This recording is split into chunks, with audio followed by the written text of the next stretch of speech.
How do you go from hundreds of bone fragments to 47 skeleton bones to a missing link that supposedly lived 3 million years ago named Lucy? Lucy fills the pages of our public school textbooks, standing out as the leading icon for human evolution. But is Lucy really a missing link to humans, or is she just an extinct 3.5-foot ape? Stick around to find out. In 1974, Donald Johanson found a small elbow bone in the Ethiopian desert.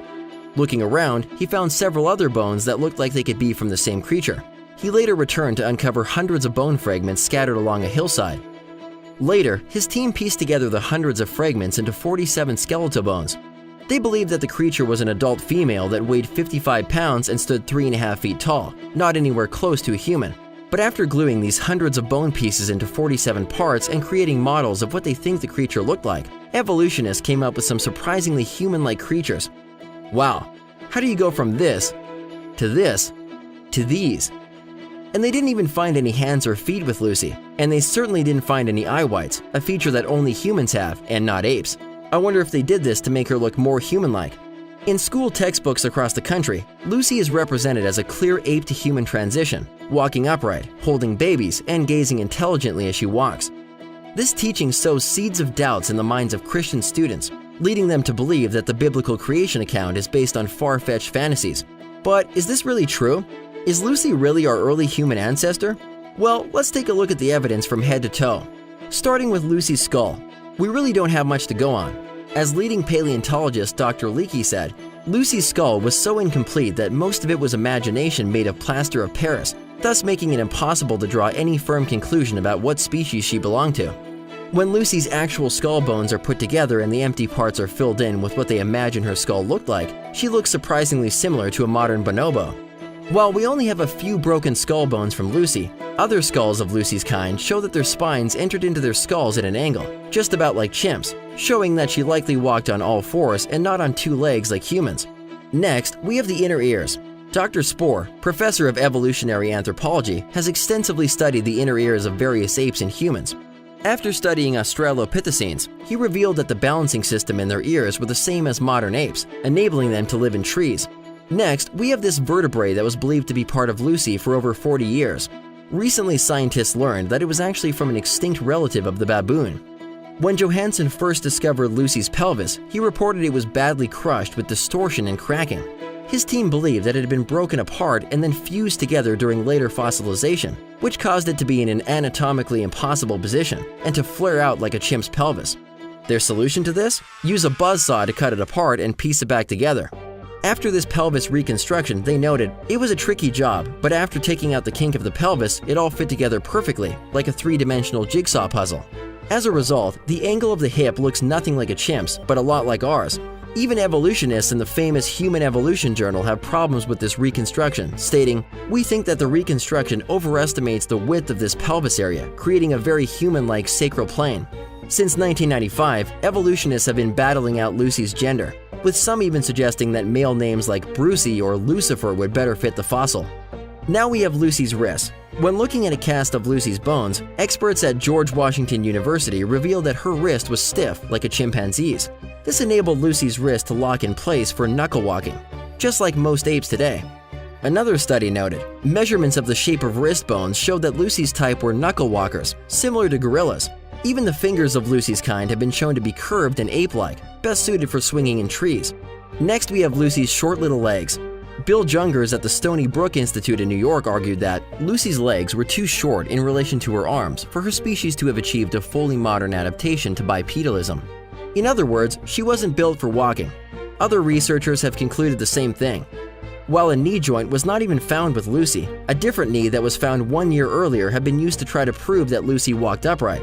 This other knee was found over 8,000 feet away from where Lucy was found, and over 200 feet deeper in the ground. Johanson's lead team member said this knee was human, not ape. Most recently, a team of scientists from the University of Texas conducted 38,000 scans of Lucy's bones. After researching the different breaks and fractures, they concluded that she died while falling over 40 feet out of a tree while she was awake, even trying to break her fall. Lucy, a little 3.5-foot, 55-pound ape that supposedly walked on 2 feet like a human, died by falling 40 feet out of a tree. Made of hundreds of bone fragments glued together to make 47 parts, even accidentally including a vertebrae from a different species, do we really know what she was? Her skull, inner ears, locking wrist, curved fingers, and short legs reveal that she was definitely an ape. But that's not what evolutionists want you to think. Shown with human expressions, eye whites, which no apes have, and walking upright, they want you to think she was on her way to becoming human. They want you to believe that there are hundreds of Lucy's kind buried in the earth, as in this video where Johansson explains there are 400 Australopithecine specimens and marches an army of hundreds of complete skeletons across the screen. But what he doesn't say is that he's talking about 400 bone specimens, not individuals, and 35% of these specimens are just teeth, and fewer than a dozen are skulls, all of which have been pieced together using numerous broken pieces. Here is a picture showing the majority of this entire collection, sitting on top of a single table. If human evolution really happened over millions of years, wouldn't we expect to find more? With over 7 billion humans alive today, shouldn't the ground be filled with transitions of apes still evolving into humans? Even Darwin realized that this was a problem by stating, "As by my theory, innumerable transitional forms must have existed. Why do we not find them embedded in countless numbers in the crust of the earth?" So, just what was Lucy? The answer is straightforward. Lucy and other Australopithecines are extinct apes, just like many other ape species that have gone extinct. She walked on all fours, ate the foods that apes eat, and lived among other animals that are similar to those that live around apes today. So, why do some evolutionists fight so hard to keep Lucy and other icons as supposed proof for evolution? Let's see what Donald Johansson, Lucy's discoverer, has to say about God and biblical creation. Darwin, if he were alive today, would probably be very happy with this poster. I want you to support science and reason. So get God's name off the money that we all worship and get in science we trust. I don't think we'll do that, but we do need to get that name off of our money. There is no question. And we have to understand that this is an exciting opportunity to be alive and not sit around and worry about some omnipotent being keeping score to decide whether we're going to end up in eternal ecstasy or unending damnation. So the problem is that people's prayers don't get answered. Why? Well, here it was in the New Yorker. God finds all the prayers of mankind in his spam folder. So we now have an explanation. Is to reawaken, as the advert will say, a reverence. I'll use that word. I'll take that word. For the natural world and our place in the natural world. To respect the creativity of the true creator, Mother Nature. And of course, I thought I'd show you the great breakthroughs in science from Marie Curie to the great accelerators and how much has been accomplished in religion.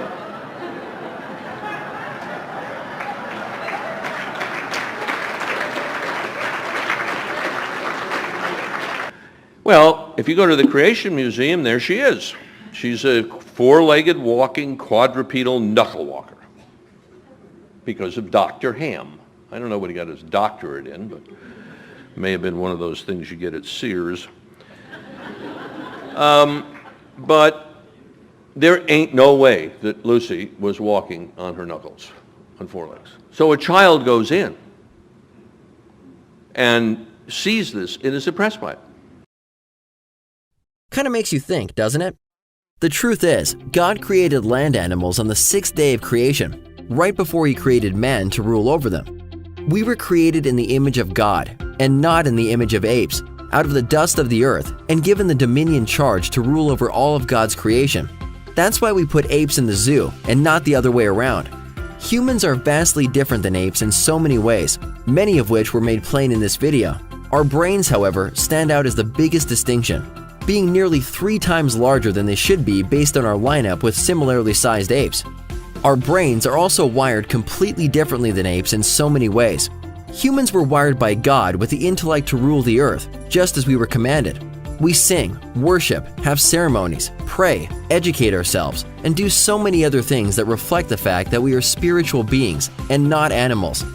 Following the genealogies in Genesis leads us back to the spontaneous creation of Adam on the 6th day of creation, just about 6,000 years ago. Then, about 4,400 years ago, the world was destroyed by a flood. 100 years later, humans were scattered around the world from the Tower of Babel. That's why we have so many different people groups today. We were just one race of people, but with minor variations based on the genes each group took from Babel, and adaptations that have occurred since. Just like the Bible says in Acts, And He has made all nations of men of one blood to dwell on all face of the earth, ordaining 4 appointed seasons and boundaries of their dwelling. It's important to understand the significance of these two contrasting worldviews. Public schools teach students that they evolved from apes, and when they act like it, we hold them accountable like spiritual beings with a conscience and morality. Such a contradiction.